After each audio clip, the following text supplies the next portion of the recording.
What's the creepiest thing that's happened to you that you still wonder about to this day? Story 1. Worked as a night auditor at an old hotel, and around 2 in the morning, I received a phone call from the pool room, which was supposed to be closed, so I answered and only heard very heavy breathing before hanging up and checking the cameras where all the lights in the pool room were on. And when I walked down the hallway to see who was inside, the glass door was so cold that I could see my breath while the door was fogged over, and every light was off until I opened it, and the motion sensor light above me switched on. And as I looked around without seeing anything, another light came on across the pool, even though the room appeared empty. Then every light around the far side of the pool activated in a clear path, as if something invisible was walking toward me. So I ran out trembling and locked myself in my manager's office until sunrise, convincing myself that bugs must have triggered the sensors. But when I told my manager the story so he could laugh about it, he stopped smiling when I mentioned the phone call and asked if I was absolutely certain the caller identification showed the pool room. And when I confirmed it, he told me there had not been a phone in that room for 30 years. And when I checked, there truly was no phone at all, leaving me with an experience I still cannot rationalize even today. Story 2. Back in 1988, we were renting a refurbished house that was partly a log cabin from the 1700s. And one day, while I was in the bathroom, I heard 3 very loud knocks on the wall beneath the window. And when I looked outside, there was nothing. And about 30 seconds later, the knocks repeated with the same result. And later, when my wife and I planted flowers under that window, we found a concrete slab about 4 inches down and discovered that the bathroom had once been the entrance to the old log house, which felt incredibly unsettling since we had lived in that place for 3 years without ever hearing knocks before or after. And although we eventually built our own large log home and became familiar with the sounds logs make as they expand and contract, nothing we have ever heard has matched the distinct sound of someone knocking on a door like I heard that day. And even though I do not believe in ghosts or the supernatural, it remains an unexplained moment that happened only 2 feet from me. And years later, my wife reminded me of another strange incident involving fluorescent lights in the workshop where I was restoring a 1933 Mahler pipe organ with hundreds of pipes that we had rescued from a church in Batavia, Illinois. Because each time I brought a cleaned pipe from the garage to the workbench, one of the 3 fluorescent fixtures would randomly be dark, even though I never saw it switch on or off. And it never happened again in over 30 years. Which led my wife to believe that Christine Benson, the woman who originally funded the organ, was showing approval of the restoration, while the completed organ became the central beloved feature of our home. Story 3. I live in a beach town and went to visit a friend who had just returned to her parents' home for the summer, and on my drive back, I chose the long route along the bay to enjoy the view of the stars and ship lights. But when I reached the road by the water, a thick spring fog had rolled in, making visibility terrible on the 25 miles per hour road, bordered by dunes on one side and houses on the other. And while driving slowly, I saw a figure rising from the dunes to my left and stepping toward the road. So I slammed my brakes, thinking it was someone crossing to a house. And although the shape resembled a woman in a long dress, I could not see a face. And when it reached the center of the road, the figure suddenly floated upward at an angle and vanished, even though there was no beach access path there, and no explanation makes sense for the way it moved. And I sat watching until it fully disappeared while feeling deeply shaken. And even 5 to 6 years later, I can remember exactly how it moved, as if it happened yesterday. Story. Years ago, my best friend and I were sitting in a cafe when we noticed a man watching us through a mirror across the room. And something about him felt so chilling and wrong that we both silently acknowledged it before leaving and joking nervously about it, even though we were only around 16. But about a week later, he came into my workplace and stared at me without looking away, while pretending to browse without any intention of buying. And when I told a coworker and walked off, I hoped it was nothing. Even though neither my friend nor I had ever seen him before, despite living our whole lives in that community. Yet a few weeks later, while we were in a completely different part of our large city at a store we rarely visited, the same man walked in the downstairs entrance, looked directly up at us on the second level, and left us horrified as we quickly left with our friends.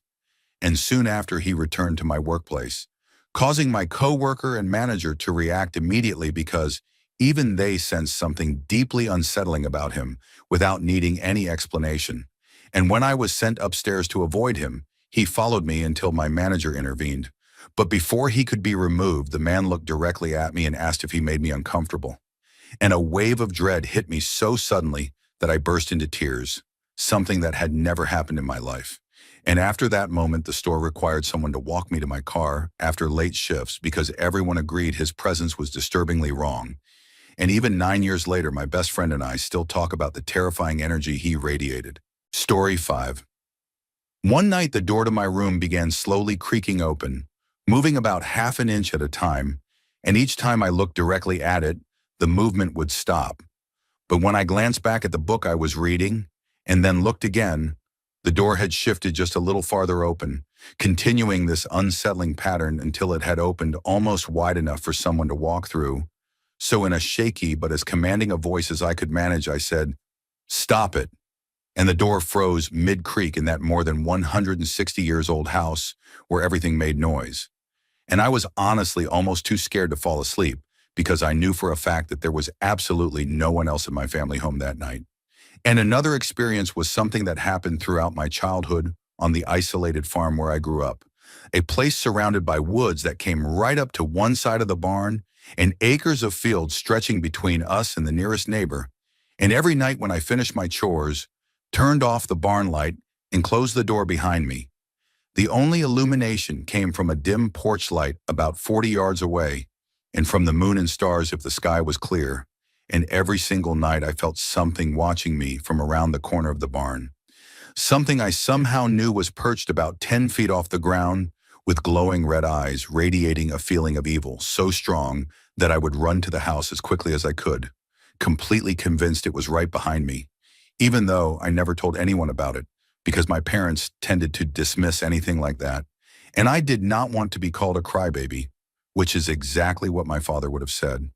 And eventually I convinced myself it was nothing more than an overactive imagination, fueled by too many scary stories, until about 8 years later, when I was swapping spooky memories with my friend who had also spent her childhood on our farm.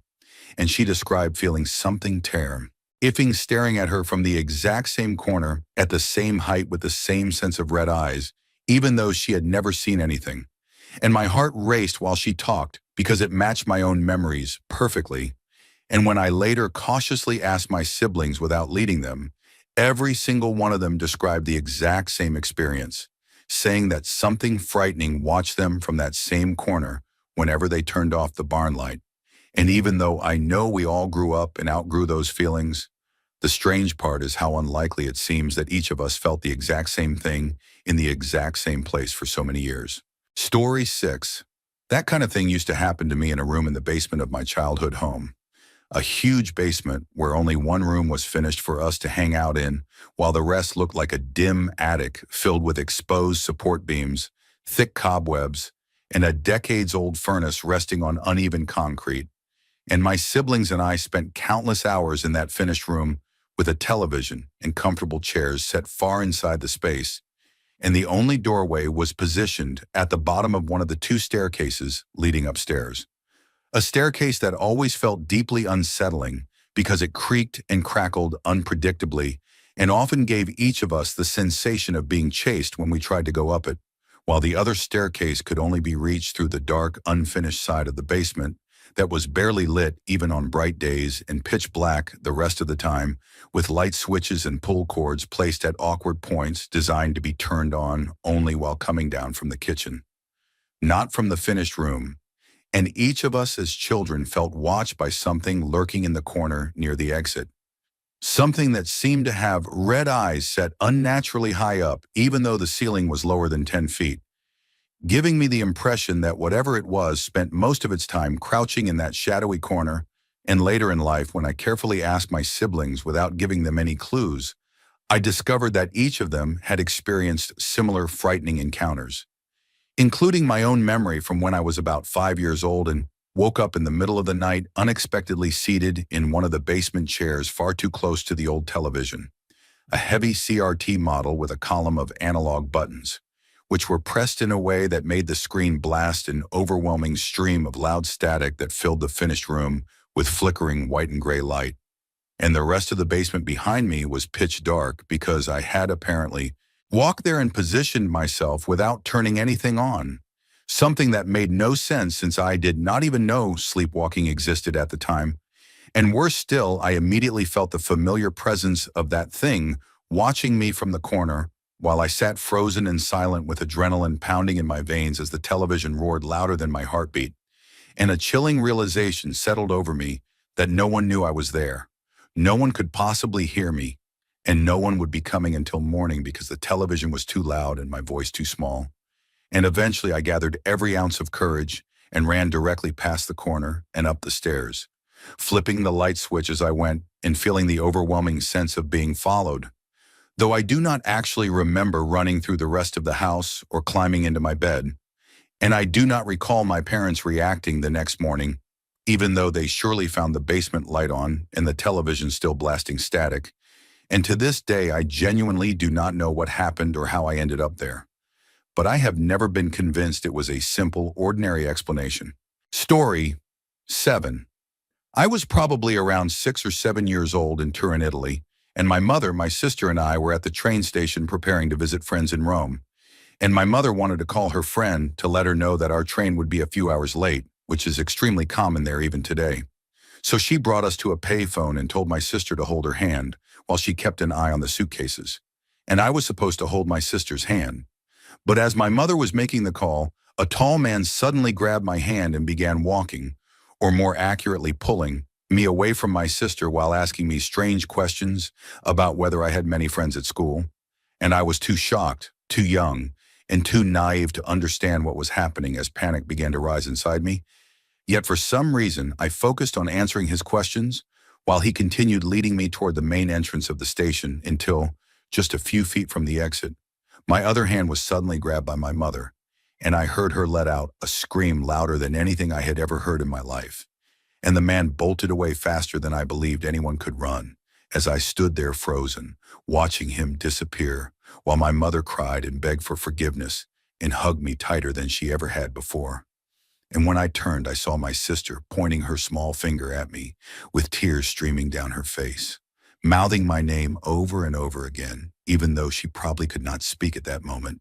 And I still do not know whether she saved my life that day or where I might have ended up if I had left the station with that man. But I know I owe her everything. And as for my mother, after that moment, she always waited for me to release a hug first, because she never again let go before I did. And even though I can no longer see her now, I hope she somehow knows that I always loved her and always will.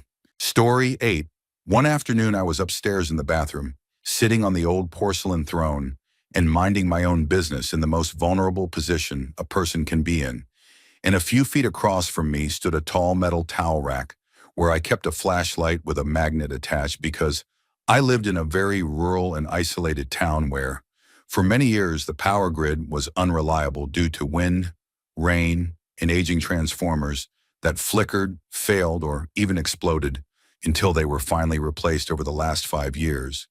But on that particular day, while I was alone in the house, the flashlight suddenly launched itself off the rack and fell at my feet. And I want to be clear that it did not simply drop, because I watched it arc through the air in a way that falling objects normally do not. And there were no strange voices, no shadows drifting through the room, no banging pots or swinging doors like in the stereotypical tales of rural hauntings. Just absolute silence as I sat there frozen and waiting for something, anything else to happen. And after a long moment, I managed to finish what I was doing, picked up the flashlight, placed it back on the stand, and went downstairs, although I am slightly embarrassed to admit that I kept expecting to hear footsteps following me. But nothing happened, and that was years ago, and it has never happened since. And I truly have no explanation for it. And while I cannot prove the event or convince anyone that I am not making it up, all I can do is tell it the way it happened and still wonder how something like that could occur while I was just sitting there in total solitude. Story 9. I think I may have stepped into a parallel dimension once when my mom asked me to return a movie, which I remember clearly was the one with the blue aliens, to the red box across the street from my high school, and I decided to explore and look for an alternate route home instead of cutting through the neighborhood behind the school like I normally did. And while walking along the main road, I noticed a neighborhood where there definitely had not been one before, But because new neighborhoods were constantly being built in the area, I assumed it was just another recent development and turned in to explore since I enjoy looking at beautiful houses. And right when I stepped in, everything around me dimmed, as if clouds suddenly covered the sun, despite the sky being perfectly clear. And what struck me as truly strange was how every single house design matched exactly. The same two-story layout, the same dark green paint, the same perfectly manicured lawn, without any variation in color or structure the way normal neighborhoods have. And there were no cars parked on the streets at all, and it was so quiet that I could not even hear the freeway I knew was nearby. And the whole place felt surreal and wrong, like something out of a movie, until it unnerved me so much that I decided to leave. And as soon as I stepped out of the neighborhood, everything brightened back to normal. So I backtracked to my usual route and told my younger brother about the experience, even though we never ended up going back. And now that I am an adult, I have tried multiple times to find that neighborhood by driving around the area. But the neighborhood that exists there today looks nothing like what I saw. And I have searched on maps and still cannot find anything resembling the place I walked into that day. Story 10. The creepiest thing that ever happened to me, something I still cannot explain, occurred back in 2013 when I was 13 years old. And it was early afternoon when my parents decided to go to the store for some reason. And before leaving, my mom told me to take a few things out to the camper, which I agreed to do before going back to watching urban legends on YouTube. And once I was alone with the dogs, I looked out the window at the neighbors because they had been using loud tools. And I waved when they saw me and they waved back. But about 20 minutes later, the noise stopped, and when I looked outside again toward the small wooded area, I saw this large figure with unnaturally skinny legs hopping around and staring directly at me. And although it did not look human, it was moving erratically and ducking in a way that made it clear it was aware of me, even with the blinds partially closed. And I tried to rationalize what I was seeing, but absolutely could not. And I still had to take the items to the camper, so I gathered everything in my hands, ran outside, dropped the things inside as quickly as possible, and when I came back out, the creature was still there, behaving just as strangely. And I called out my neighbor's name but heard no response, only the frantic movements of the thing I was looking at. And as my fear grew, I ran inside, locked all the doors, gathered a Bible, a rosary, and all of my dogs, and called my parents crying while telling them what was happening. And as usual, they told me I was being ridiculous and said they were already down the street. And when they arrived, I looked outside again and saw the neighbor calmly trimming trees in the very same wooded patch where that creature had stood just minutes earlier. And to this day, I have absolutely no idea what I saw and have never seen anything like it again. Story 11.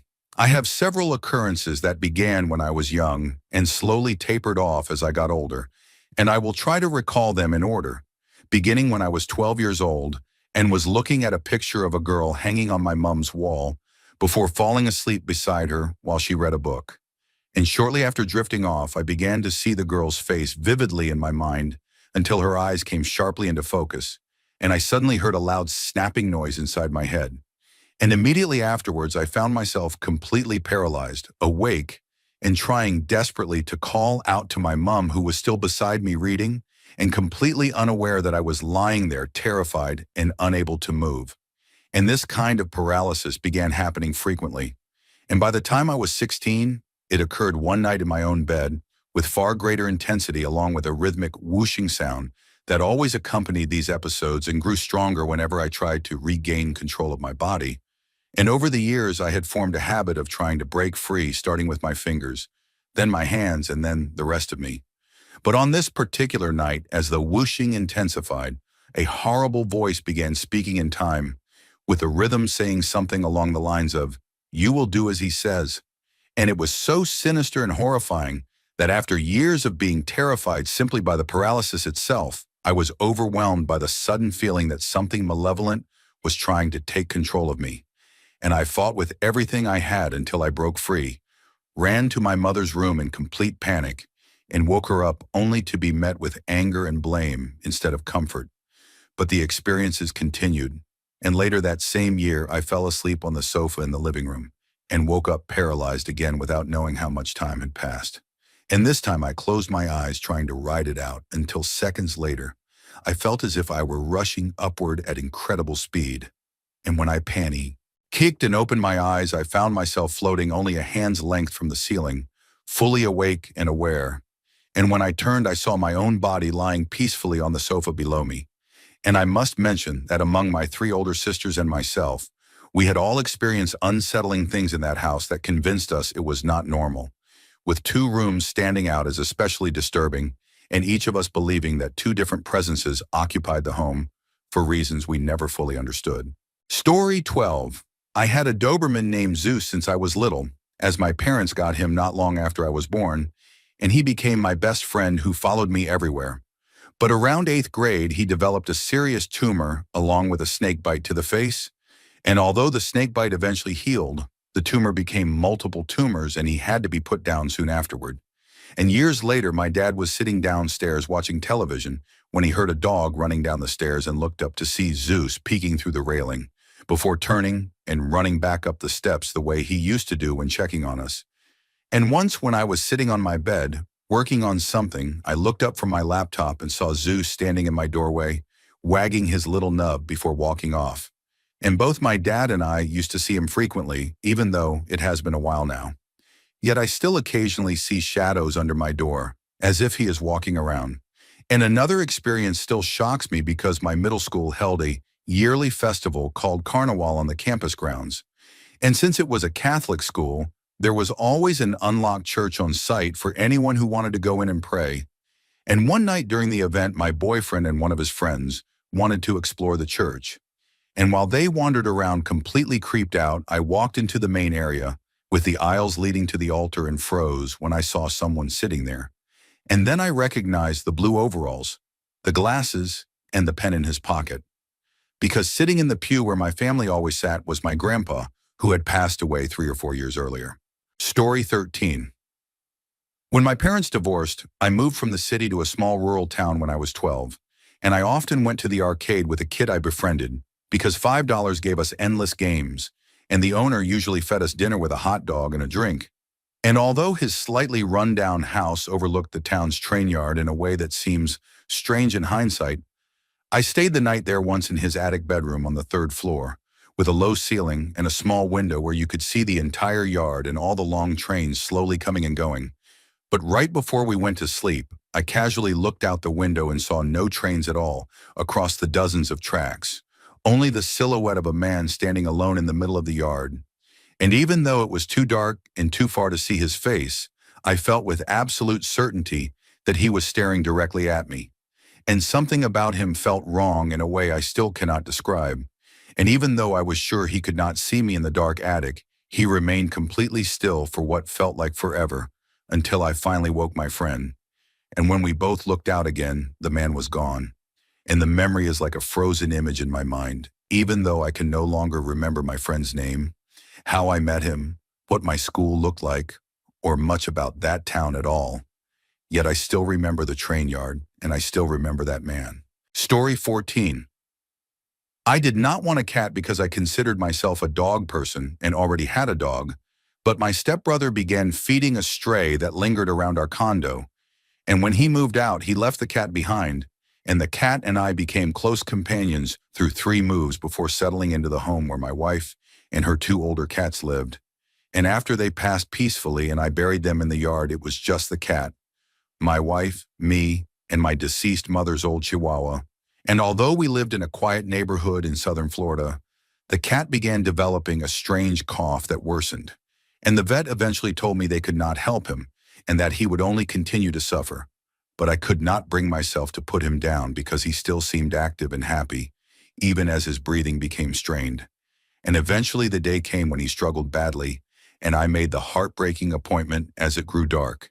And I took him to a favorite spot in the backyard with a couple of shots of whiskey to steady myself as we said goodbye, when suddenly he jumped up and ran off, and my wife and I searched everywhere, but could not find him. And 2 hours later, while I was still searching, she called to say a strange cat was at the front door, trying to get in, even though we had never seen another cat in the neighborhood. And when I walked back toward the house, I found my cat lying calmly in a little nest of leaves in the flower bed. And as I picked him up, my wife came from the back door shouting that another strange cat was now clawing at the back door, trying to enter, even though to reach that door, it would have had to pass through multiple enclosed areas, including the pool room and the Florida room.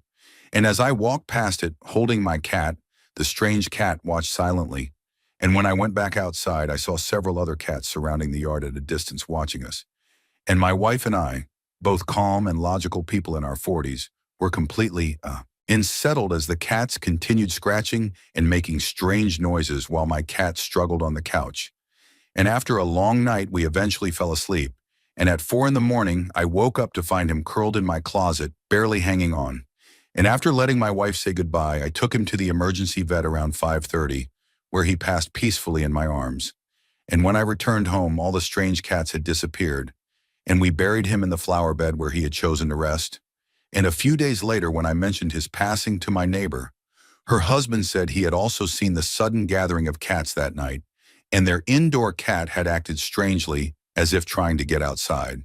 And although I have been with many animals and several people at the end of life, I have never experienced anything as eerie or unexplainable as the night the cats gathered.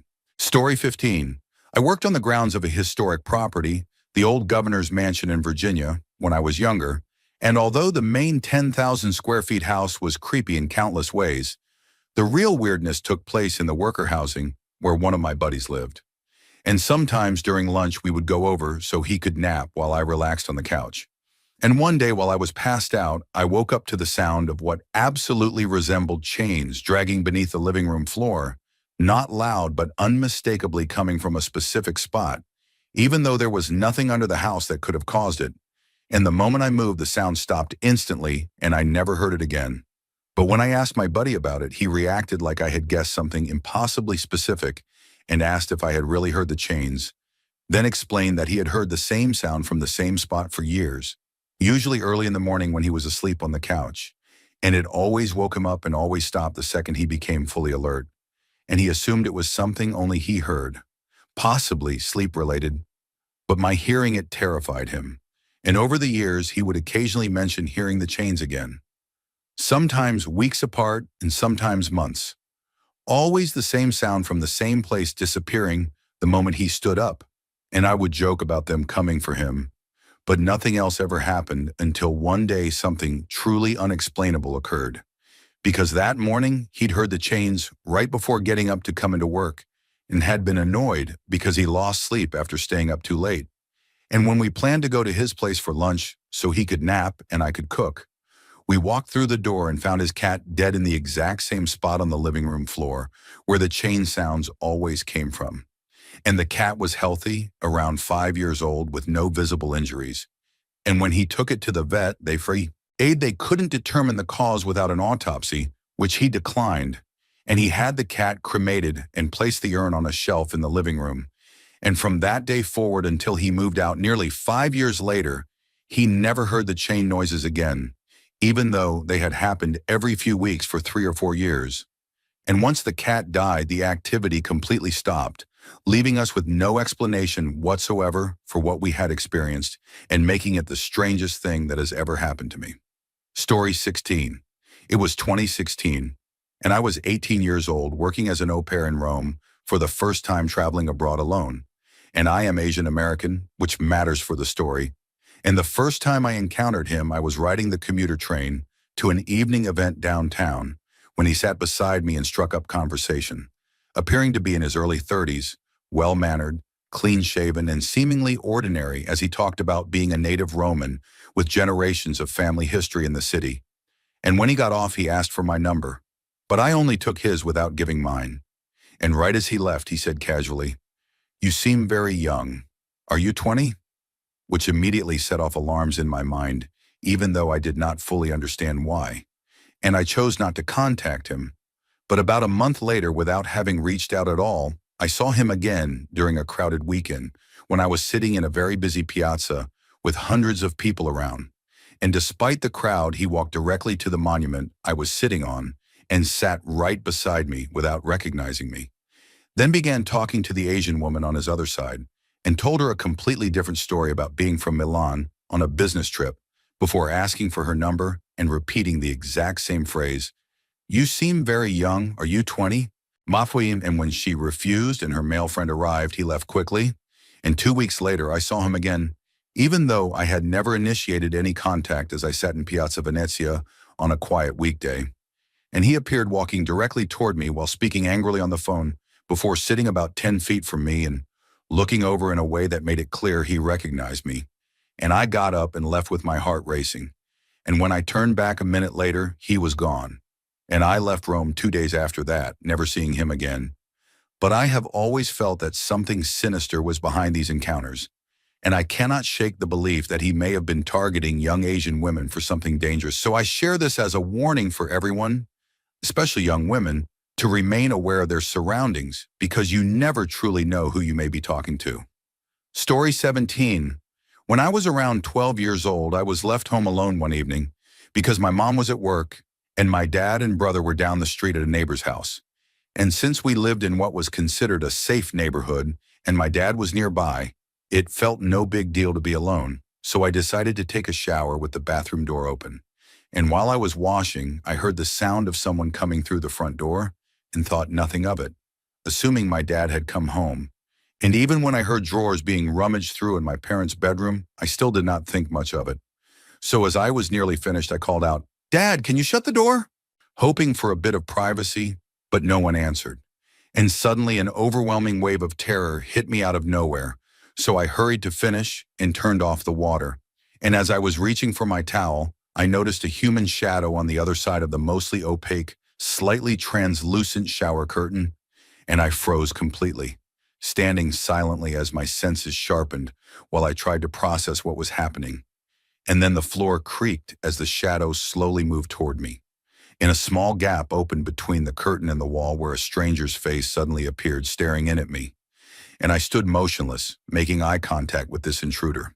Terrified, my instincts so scrambled that instead of covering myself, I remember covering my chest, and we both stayed silent until he backed up and left the bathroom, closing the door behind him, though I never heard him leave the house. And I stayed in the shower stall for a long time before finally mustering enough courage to step out, grab the house phone from my parents' bedroom, and call my dad at the neighbors to tell him what had happened. And he rushed home to search the entire house, but found no signs of a break-in and nothing missing. And he accused me of imagining it, even though I knew what I saw. And sometime later, my parents took my brother and me to a Christmas party at the local Slovak club, where, as the night went on, the man from the bathroom walked up to our table, shook my dad's hand, and started making small talk. And I was in complete shock realizing he was one of my dad's bar acquaintances. And when he walked away, I told my dad who he was. But my dad, who had been drinking, mocked me and then actually called the man back over to retell the story and introduced me to him, while the creep laughed and made unsettling comments before giving me a look that clearly said I should stay quiet. And afterward, I begged my dad to believe me, but he did not, though my mom said she believed me, even though neither of them acted on it.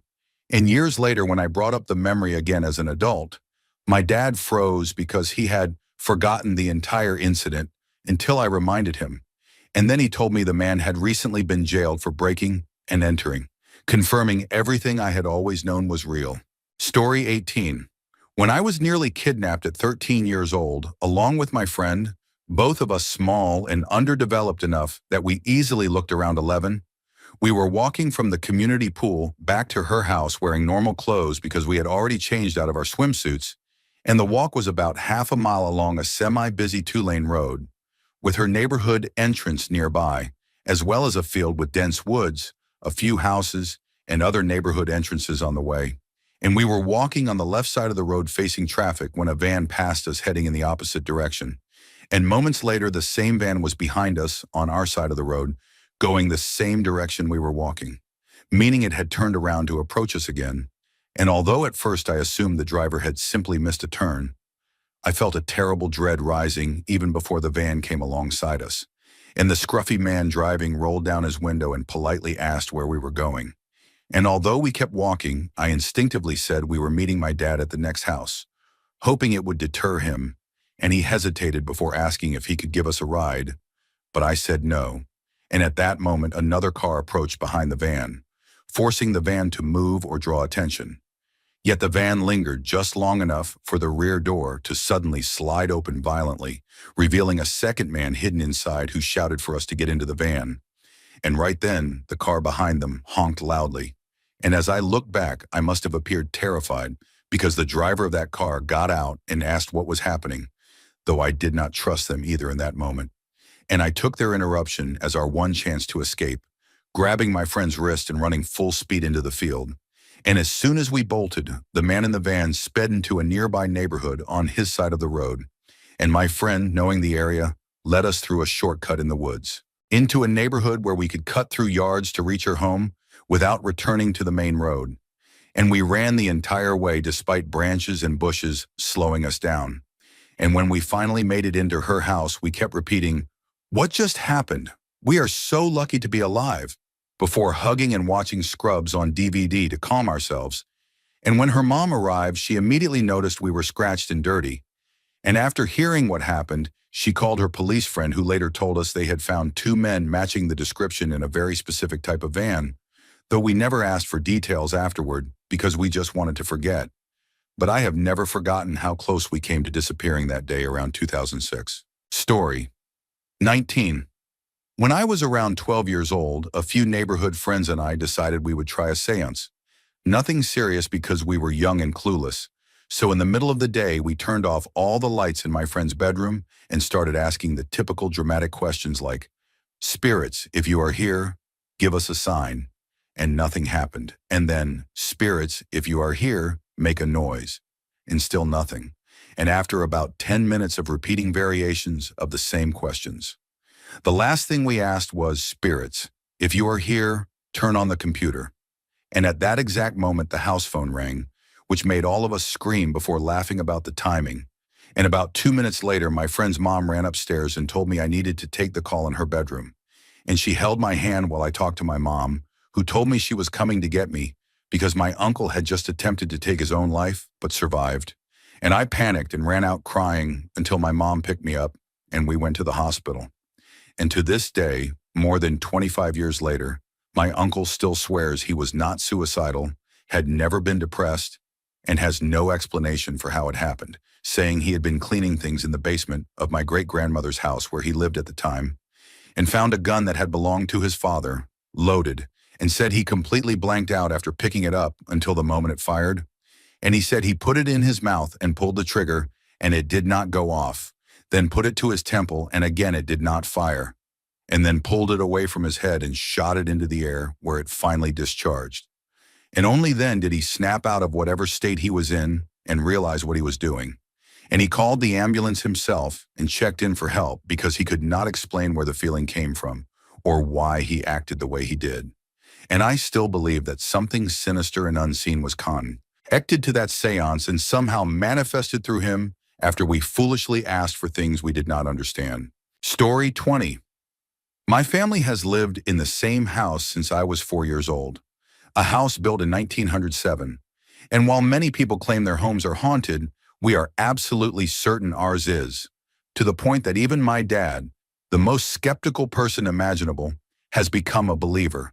And although listing everything would take 10 pages, the major events include objects moving by themselves, the stove turning on right in front of us multiple times, a table in the entryway that never stays where it is placed, doors opening and closing on their own, constant footsteps on the stairs daily, the upstairs bathroom faucets turning on by themselves, even though we have never witnessed it happening.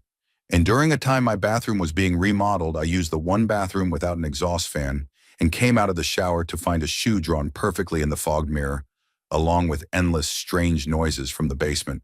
And over the years, almost every person who has ever spent the night at our house has left believing in ghosts regardless of their beliefs beforehand, with multiple friends leaving in the middle of the night as teenagers because the house terrified them. But my parents love the house so much that they refuse to move after all the work they have put into restoring it. And although nothing has ever harmed us and the ghosts do not feel malicious, I had never actually seen an apparition until the other night, and neither had anyone in my family, even with all the strange activity. And it happened when I was sitting on my bed on the top floor across from my twin brother's room around 11 at night when I heard footsteps on the stairs and looked up expecting no one because there never is. But a boy walked straight into my room physically, solidly, in full detail, and because I have two brothers on the second floor, one 15 and one the other triplet, I assumed he was one of their friends and got freaked out that he would walk into my room. So late, and he stood in the middle of the room several feet away looking confused. So I ran past him and into my brother's room saying there was a boy acting strange in my room. But my brother said he had no friend over, and when we rushed back he was gone. And after checking the closet, under the bed, and even the balcony, which was double locked and would have creaked loudly if opened, we found no trace of anyone. And after asking my other brothers if they had friends over and waking up my parents, my dad and brothers searched the entire house while me and my mom waited outside, and they found nothing and no unlocked doors. And even the police who arrived found nothing and told me I must have been dreaming. But I know I was awake, and after everything that has happened, we are almost certain the boy was a ghost. Story 21. Years ago, when my dad was working during harvest season, I was watched by my sitter for the weekend, and she did not have her car because it was in the shop. So we walked more than a mile downtown to retrieve it, but accidentally passed the repair shop and ended up at an auto parts store before turning back the other way. And I was around 6 years old with long hair because my dad loved heavy metal, and I was wearing sweats because it was cold. And although that day seemed completely ordinary, something happened 15 years later when I was sitting in my pickup truck at that exact same auto parts store and saw an older woman walking with a boy around 6 years old who looked exactly like me at that age with the same long hair, the same face, and even the same outfit. And to my shock, the woman was unmistakably my sitter, even though she had passed away around 8 years after that childhood day. And it felt as if for a brief moment the past and present had collided, and those 2 points in time brushed against each other. And although someone could argue it was just a resemblance, I felt an eerie chill through my spine and genuinely wanted to get out and say hello, but something kept me from approaching them, as if the universe would not allow interference with the past. And they walked the same way and repeated the exact movements I remembered before disappearing, and by the time I stepped out to look again, they were gone without a trace. And the whole experience reminded me of an episode of The Twilight Zone, where a pioneer in search of water falls through time into a diner in the 1950s, and even though I do not expect people to believe me, I swear this happened exactly as I remember. Strangely mundane, yet completely unforgettable. And I have thought about it ever since. Story 22. When I was 15, I was watching television until I felt ready to sleep. And after turning it off and settling into my blanket, I heard scratching behind the headboard of my bed, like mice moving through the walls. Loud enough that I could not fall asleep. So I knocked on the wall and the noise disappeared for a couple of minutes before starting again. And this went on for what felt like 30 minutes until I heard a cracking sound, like wood breaking. And when I looked to the top left corner of my room, I saw a figure crawling out from inside the wall toward me, exactly like the creature from the movie The Frighteners, which sent chills through my entire body. And I jumped out of bed, turned on the lights, and the figure vanished while the room became silent. So I stayed awake for an hour, telling myself I must have imagined it before trying to sleep again. But as soon as the same noises started, I immediately turned the lights back on and then did not sleep for the next 2 days. And the only explanation I could think of was that I had taken a fossilized Native American pendant from the creek behind my neighborhood and kept it in my room. And although other strange things happened after that, this was the moment that finally made me return the pendant to the creek. And ever since then, I have never been bothered again. Story 23. When I was around 10 years old, I went for a walk down River Street in Savannah at night with my sister and my dad. And after visiting a few shops, we reached an old hotel that my dad claimed was haunted, which my sister and I believed was just him trying to scare us. But because I loved anything spooky, I begged to go inside. And while my sister refused and waited outside, my dad and I took the elevator up and decided to race back to the entrance, splitting up immediately. But the hotel interior was like a maze with every hallway identical. The same wallpaper, the same console tables, the same paintings, and after running around, I realized I was lost and could not retrace my steps. And that was when I heard my sister's voice calling my name, sounding irritated as if I had taken too long. And feeling relieved, I ran toward the sound. But no matter how much I followed her voice, I never got closer. And each turn only led to another identical hallway, and an overwhelming sense came over me that I was being lured, so I trusted my instincts and ran the opposite direction until I finally found the elevator and got out. And when I stepped outside, my dad and sister were already there sitting by the entrance. And when I asked how my sister got out before me, she said she had never gone inside at all. And when I told them what happened, my dad only laughed and reminded us. He said the place was haunted while my sister and I were shaken. And she said this was exactly why she did not mess around with spirits. And I still think about that night even now. Story 24. I had a mysterious but heartwarming experience that still has no explanation other than feeling like a message from somewhere beyond.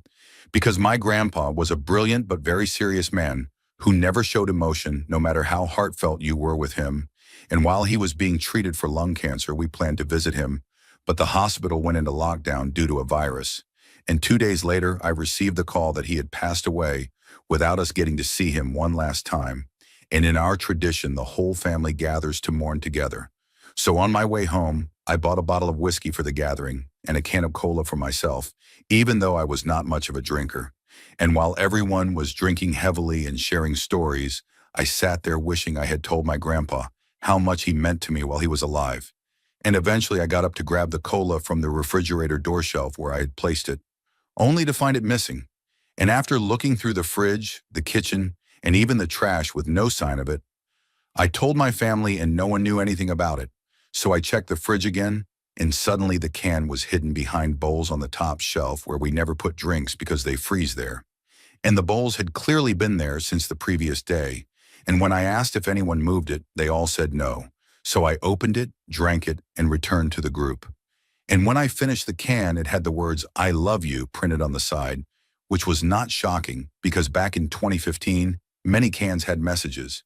But later I found my receipt and saw only the whiskey listed with no cola, which made everything feel strange. So the next day I went back to the shop to pay for the cola in case they forgot to charge me. And the owner said she did not remember me buying one, but appreciated the honesty.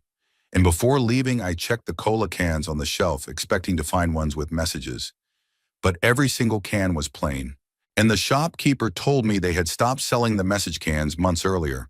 And when I rushed home to check the trash, every bin was empty of that can, even though I had thrown it out. And that was when I understood the message and finally let myself shed a tear and say, "I love you too, old man."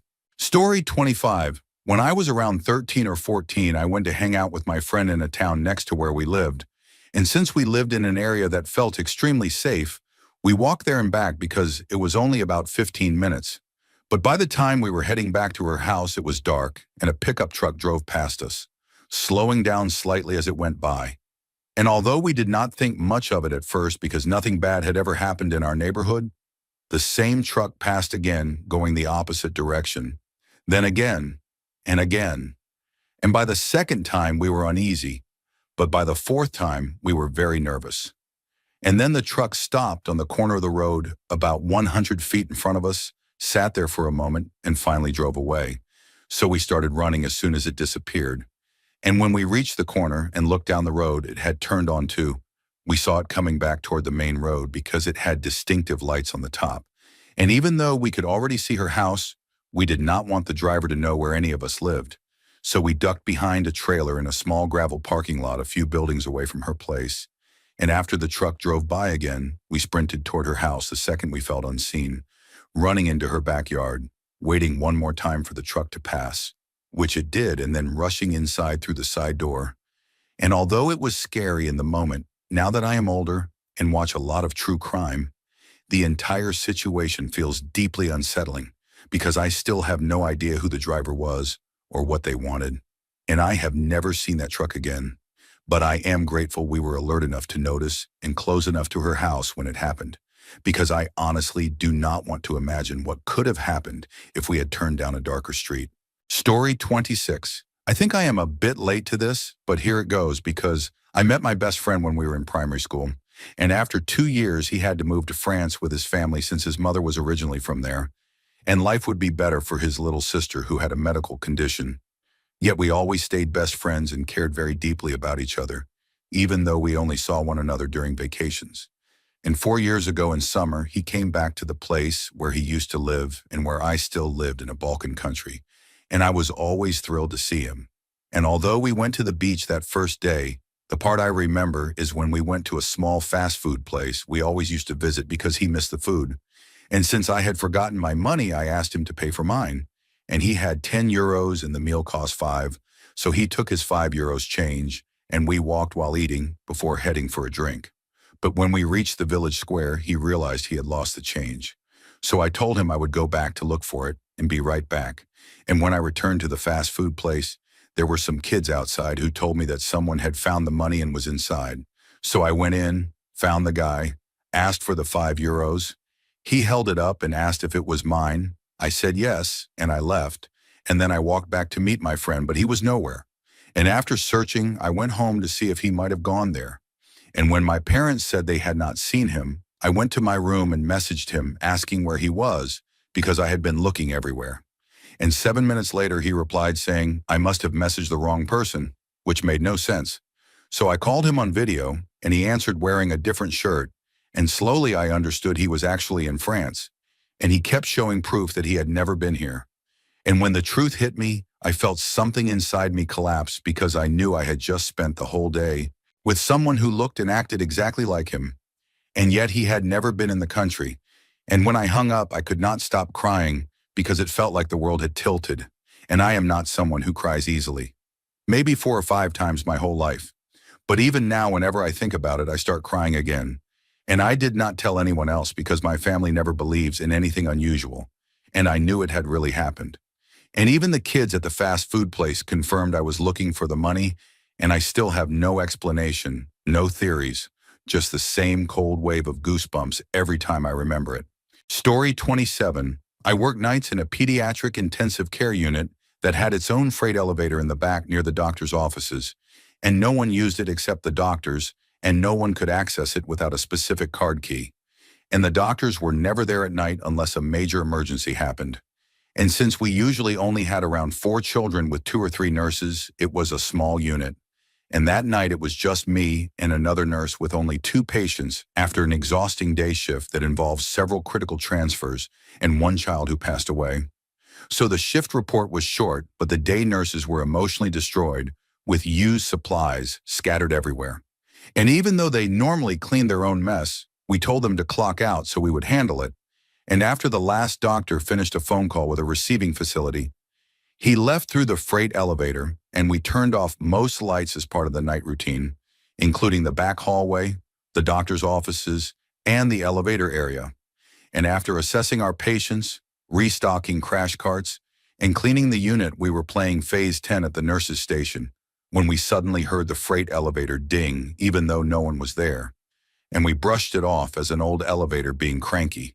But around 2 in the morning, when I was restocking oxygen tubing, I heard the ding again, much closer, and when nothing happened, I kept working until suddenly all the lights in the doctor's office turned on, and thinking a doctor had arrived to prepare for an emergency, I hurried in but found no one, and as I turned to leave, I heard papers shuffling and saw that a table that had been clean earlier was suddenly covered with documents. And when I checked, I found it was the original chart of one of the children transferred earlier, even though we had used it, closed it, and sent it to medical records at the start of our shift. And although the other nurse dismissed it, we left a message for our medical records since they would not return until 7 in the morning, and we brought the chart to the nurse's station to organize it for resending. And while we worked, the phone rang, and it was the receiving hospital needing allergy information because part of the chart was missing on their end, which made my skin crawl because I was holding the original in my hands. And after I gave them the allergies, I told my coworker I needed a smoke break. And right then, the doctor's office lights turned off, and the freight elevator doors opened and closed with a ding, and even the skeptical nurse went pale. So I was in the smoking area within 5 minutes. And although people always joked about ghosts of former doctors haunting the unit or the elevator, no one had ever described anything like what we saw. And the next morning, medical records confirmed they had received the chart through the pneumatic tube system, but had no record of receiving the physical copy at all. And although the hospital was old with plenty of electrical issues, nothing explained what happened that night. Story 28. I was in the hospital after a coworker hammered a nail straight through a board and into my hand, and the nail went completely through my palm, so they kept me on intravenous antibiotics for 4 days with my hand strapped to an intravenous stand to keep it elevated, and it hurt terribly, so they had me on strong painkillers that made me woozy and disoriented. And in the middle of the night, I woke up to an old man calling out for Karen, saying he just needed his wife Karen to come to him, sounding so sad and desperate that after a while I buzzed the nurse and asked if they could help the old man, who sounded so upset. And she said they were trying, and turned on my television to drown out the noise. And throughout the night, during vital checks, I kept hearing him. And later, when they gave me more pain medication, I started hearing different voices in the hallway. And around 3 in the morning, I woke up and saw someone standing at the window. And when I asked who he was, he turned and said he must have wandered into the wrong room, introduced himself as Henry, and said he was waiting for his wife to pick him up. And when I asked if his wife was named Karen and told him I had heard him calling out the previous nights, he said I was probably right about her coming in the morning, and then walked out. And I fell asleep again until the nurse woke me for vitals at 5 in the morning, and we talked a bit. And I asked if Henry ever found his room and told her it was reassuring he was going home because of how distraught he had sounded. And later the doctor came in asking me to describe Henry and whether I had really told the nurse he was fully dressed at 3 in the morning. And that evening I had a new night nurse who was friendly. And when I woke up again, hearing voices in the hall, I buzzed her asking for juice, and she offered to help me walk. So she adjusted my intravenous line, and we went into the hallway where there was no one, which unnerved me. And bam. Kai in my room, she told me she was actually a doctor studying people she called antennas, patients usually on strong painkillers who picked up on something. And she told me that Henry was a real patient whose wife Karen had died in a car accident and who had called for her repeatedly during his stay until he passed away after a few days. And she said my description of him was extremely accurate, even though he had been gone for weeks, and that she had documented many cases over the years of patients experiencing the same thing. Some kind of lingering impression people leave behind, and even after nearly 20 years, the memory gives me full-body goosebumps. Story 29. When I was about 7 years old, I often saw pictures on frosty windows, not vague cloud shapes, but clear drawings with obvious subjects. And they were always pirate-themed, and the one I saw most often was a wrecked pirate ship on the bus window every frosty morning on my way to school. And once another kid even asked if I drew it, which told me other people could see it too. But things got stranger because I also saw frost drawings at home on a second-story window that nobody could reach. And the one there was a map stuck in sand with a dotted line leading to an X. And I remember showing it to my mom and asking if she saw it too. And she shrugged and said sometimes we all see pictures in frost, which I now know meant she saw nothing, but at the time I assumed it was normal. And for years I wondered how frost could draw such clear images until we moved away, and I never saw anything like it again. And when I was 18, my mom told me a rumor that the previous resident had supposedly buried treasure somewhere on the property before he died. And the only explanation I can come up with for why I kept seeing pirate drawings is that maybe he was somehow responsible in trying to tell me where it was. And although I know that sounds far-fetched, I still have no other explanation for any of it. Story 30. Growing up, we always joked that my house was haunted because random objects would fall and we would hear footsteps in the hallway. And we even named our supposed ghost Toby. And when I turned 21, I got a Siberian Husky for my birthday, named Rocco, who is still my baby 9 years later. And since my house is a bungalow, my dad had converted the attic into my bedroom when I was 12 and installed a temporary staircase that is still there, steep and narrow, and basically a nightmare to climb. And about a week after getting Rocco, I was asleep when I woke up to the sound of a dog running up to the head of my bed and scratching itself right beside my head, which terrified me because I thought my 10-week-old puppy had managed to climb those dangerous stairs alone from the kitchen where he should have been sleeping. But when I turned on the light, the room was empty. And when I went downstairs, Rocco was fast asleep in his bed. And the next morning when I told my brother what happened, he looked shocked and told me that the day before, he had been home alone with Rocco while the rest of the family was at work. And while he was in the sitting room and Rocco was in the kitchen, He heard loud dog footsteps coming up the hallway on the wooden floor. In trying to scare the dog, he opened the hall door and jumped out shouting, "Boo," only to find the hallway completely empty. And when he checked the kitchen, Rocco was again fast asleep.